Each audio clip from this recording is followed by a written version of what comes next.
अस्सलाम वालेकुम अज़ीज़ तलबा, आज हम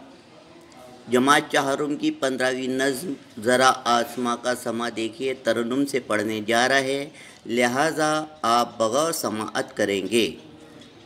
सुनिए। ज़रा आसमां का समा देखिए, सितारों का झुरमुट आया देखिए, हज़ारों सितारे हैं बिखरे हुए, है मोती की मांदिन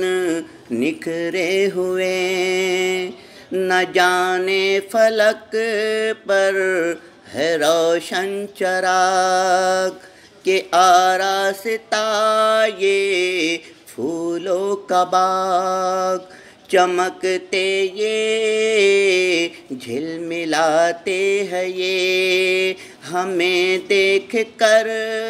मुस्कुराते हैं ये, सितारे ये सोते नहीं रात भर, ये पल भर को होते नहीं बेखबर, सुहाना समा